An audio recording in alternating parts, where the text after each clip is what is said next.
Hobart టీ20లో ఆస్ట్రేలియాపై Bharat గెలిచింది. రెండో match పరాజయానికి team India ప్రతీకారం తీర్చుకుంది.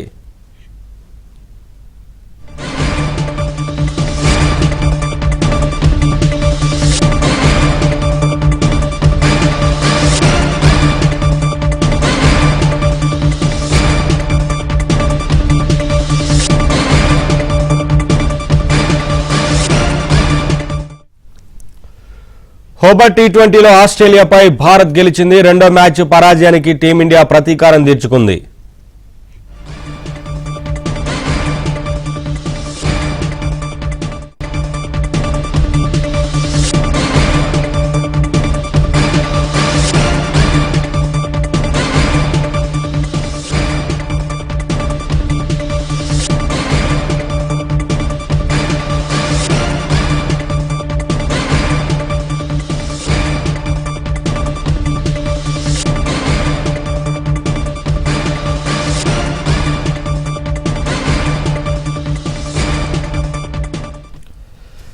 మ్యాచ్కి సంబంధించి మాట్లాడడానికి ఫోన్ లైన్లో సిద్ధంగా ఉన్నారు స్పోర్ట్స్ అనలిస్ట్ చంద్రశేఖర్ గారు. వారితో మాట్లాడే మరిన్ని విషయాలు తెలుసుకుందాం. చంద్రశేఖర్ గారు, గుడ్ ఈవినింగ్.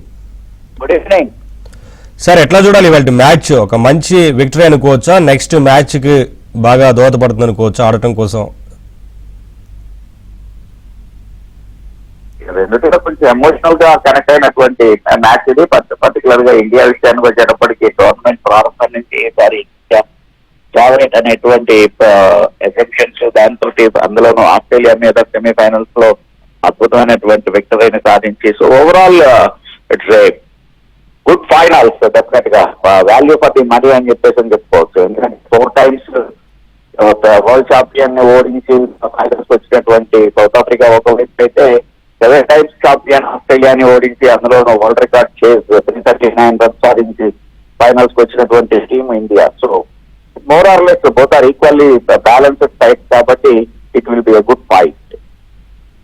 సో ఏంటి సార్ ఇవాళ బ్యాటింగ్ విషయం కావచ్చు, బౌలింగ్ విభాగంలో రెండిట్లో తీసుకుంటే టీమిండియా పర్ఫార్మెన్స్ని ఎలా చూడాలంటారు? ఇంకా 2 టెస్టులు ఉన్నాయి కదా, 2 మ్యాచ్లు ఉన్నాయి కదా టీ20 ఇంకా.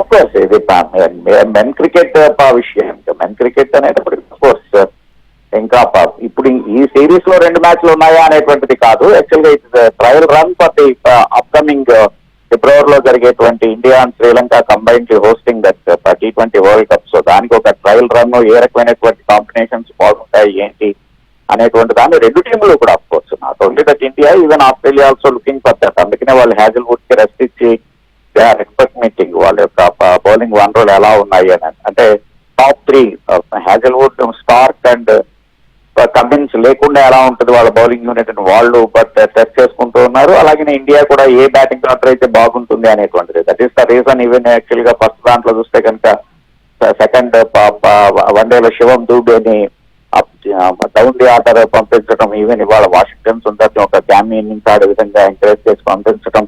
So these are all the experimental life. దాంట్లో ఒక రకంగా సక్సెస్ అయింది ఇండియా అని చెప్పేసి అని చెప్పుకోవచ్చు.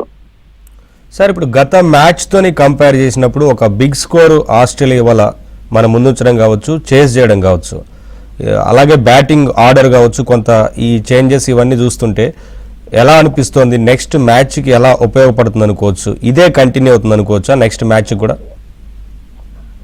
ఆఫ్ కోర్స్ ఇవాళ కొంచెం అంటే దాంట్లో లాస్ట్ సెకండ్ వన్డేలో తిలక్ వర్మ నిరుత్సాహపరిచాడు. ఈవెన్ యాక్చువల్ గా Suryakumar Yadav captain himself not in that good form.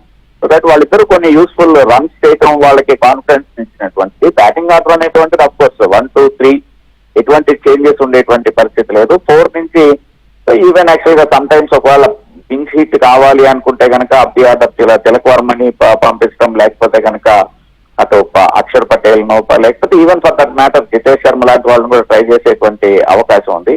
Overall గా అంటే టాప్ 3ని మినహాయిస్తే కనుక మిగిలిన వాటిలో షఫిల్ చేస్తూ ఉన్నాడు గంభీర్ కోచ్ అయిన తర్వాత మనం చూస్తున్నటువంటి. So these are all the experimenting time for Indian cricket. Thank you, sir.